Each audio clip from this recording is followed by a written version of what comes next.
पर बात करने के लिए हमें ज्वाइन किया है सीनियर एंकर पर्सन आसमा शिराजी साहिबा ने। आसमा साहिबा, किस तरह से देख रही हैं मुज़ाकरात जो हुकूमत और पीटीआई के दरमियान चल रहे थे, अब बानी पीटीआई ने मुज़ाकरात को ख़त्म करने का ऐलान किया है? जी, मेरा ख्याल है कि एक बहुत बदनसीबी होगी पॉलिटिकल सिस्टम की कि इस तरह से अगर ये मुज़ाकरात ख़त्म होते हैं और ख़ास करके ये एक शर्त रखना और आज की डेडलाइन देना, ये बिल्कुल एक ना समझ में आने वाली बात है पाकिस्तान तहरीक इंसाफ की जानिब से, क्योंकि कल जो हमने हुकूमत की तरफ से स्टेटमेंट देखा, उन्होंने ये 7 दिन मांगे थे, इत्तेहादियों से उनकी बातचीत चल रही थी और हो सकता है कि कोई इस मामले के ऊपर डेवलपमेंट आ जाती, लेकिन यूं अचानक आज रात का टाइम देना, ये बिल्कुल मुझे याद आ गया कि 6 मई 2022 को यही हुआ था, जब आपको याद होगा कि इलेक्शंस के करीब आना था 2023 में, और 6 मई को जो सुप्रीम कोर्ट ने फैसिलिटेट किया था पॉलिटिकल पार्टीज के वो बैठ के बात करें, उस पर काफ़ी हद तक बात आगे बढ़ गई थी। अनाउंस होना था कि इंतखाबात कब हो रहे हैं और इमरान खान साहब ने ये कहा था कि फौरी तौर पर असेंबलियाँ तोड़ दी जाए, और यूं वो जो मुज़ाकरात थे वो ख़त्म हो गए थे और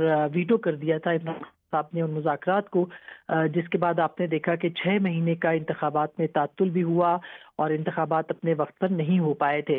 तो आज बिल्कुल मुझे उसी तरह की सूरत हाल नज़र आ रही है कि एक तरह से आसमा शिराजी साहिबा कता कलामी की माजरत चाहेंगे। ख्वाजा आसिफ इस वक्त इजहार ख्याल कर रहे हैं, कौमी असम्बली बराह रास्त लिए चलेंगे। सब मुयसर कर रहे हैं ये फैसिलिटी, तो प्रेफरेंस हमारी ये है कि दूर दराज के इलाकों में इन स्कूलों में किया जाए ताकि वहाँ की आबादी जो है इससे मुस्तफ़ीद हो सके, और कोई वजह नहीं है, स्कूल अभी भी खुल रहे हैं। Thank you. आसिया नाज तनवी साहब एक सवाल कीजिए। सर, ऐसा है कि रावलपिंडी शहीदों और गाजियों कौमी असम्बली का इजलास इस वक्त जारी है, लेकिन इससे पहले हम बात कर रहे थे बानी पीटीआई ने हुकूमत से मुज़ाकरात ख़त्म करने का ऐलान किया। आसमा शिराजी साहिबा, आप कुछ कह रही थी, आप बात कंप्लीट करें, फिर मंसूर अली खान भी हमें ज्वाइन करें, उनसे भी बात करेंगे इस बारे में। ठीक है मंसूर, आप हमारे साथ मौजूद हैं? जी हाँ। ठीक है मंसूर, आप कहिएगा, आप इसको किस तरह से देख रहे हैं? आज रात तक का वक्त था, बैरिस्टर गौहर ने कहा, और अब मुज़ाकरात ख़त्म हो जाएंगे, तो फिर क्या आप सिनेरियो देख रहे हैं पॉलिटिकल? देखिए, मेरे ख्याल में हुकूमत के पास ये एक गोल्डन चांस था।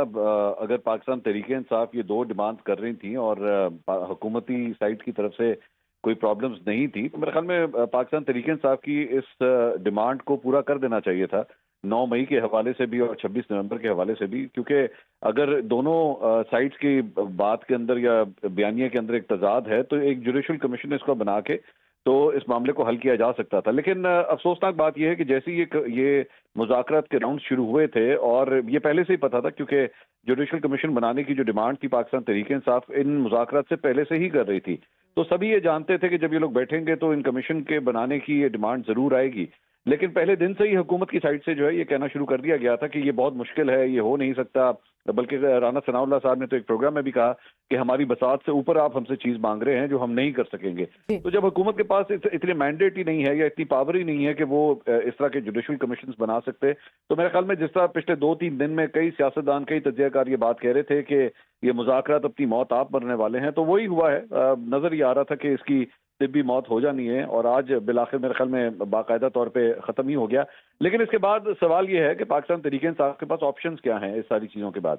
आपने मुज़ाकरात तो आपने ख़त्म कर दिए, तो यानी अब जो कुछ भी होगा 2 तरीके हैं। एक तो अदालती मामलात हैं, अब आपको केसेस को जो है वो अदालत के अंदर ही फेस करना पड़ेगा, और दूसरा तरीका ये है कि डोनाल्ड ट्रंप की तरफ देखा जाएगा, अमेरिका की तरफ देखा जाएगा कि वहाँ से किसी किस्म का प्रेशर इस मौजूदा हुकूमत के ऊपर डाला जाता है या नहीं। लेकिन जाहिर बात है, अगर वहां से आने वाले कोई बयानात या ट्वीट्स या उनके जरिए अगर पाकिस्तान तहरीक इंसाफ को कोई रिलीफ मिला, तो जाहिर बात है फिर उंगलियां जरूर उठेंगी कि एक पार्टी जो है वो एक बैरूनी साजिश के हवाले से बयानियां बनाती रही, और फिर अब उसी बैरूनी ताकत के बलबूते के ऊपर जो है वो उसे रिलीफ मिल रहा है। सो पाकिस्तान तहरीक इंसाफ जो है बड़ी एक मुश्किल सूरत हाल में फंसी हुई है कि वो क्या करे। क्या वो मुज़ाकरात के जरिए ही इस मामले को आगे लेके चले, या फिर अमेरिका की मदाखलत के जरिए जो है वो कोई ना कोई रिलीफ मांगे? हाँ, अलबत्ता ये जरूर है कि बज़ाहिर सियासतदानों के दरमियान मुज़ाकरात जो है वो तो खत्म हो गए हैं, लेकिन एस्टैब्लिशमेंट और पाकिस्तान तहरीक इंसाफ के दरमियान क्या इस वक्त बैक चैनल टॉक्स हो रहे हैं, निगोसिएशंस हो रही हैं, बातचीत हो रही है या नहीं हो रही? ये सबसे बड़ा सवाल है। क्या वो भी तातुल का शिकार है, वो भी खत्म हो गए हैं? मेरी इतलात के मुताबिक ऐसा नहीं है। मेरी इतलात के मुताबिक वो चैनल अभी भी मौजूद है। अली अमीन गंडापुर के जरिए बैरिस्टर गौहर के जरिए वो बातचीत अभी भी जारी है एस्टैब्लिशमेंट के साथ। अब वहां पे कोई ब्रेक थ्रू होता है या नहीं होता, सबको इसका इंतजार करना पड़ेगा। सबको इसका इंतजार करना पड़ेगा। बहुत शुक्रिया मंसूर अली खान, आप हमारे साथ मौजूद थे। सेनेटर फैसल वावडा ने कहा है कि पहले ही कह दिया था कि ये मुज़ाकरात नहीं, मजाक हो रहा है। पीटीआई क़यादत और हुकूमत दोनों बानी पीटीआई को जेल में रखना चाहते हैं। मुज़ाकरात के लिए मुखलिस होना जरूरी है। ट्रंप कार्ड का इंतजार करने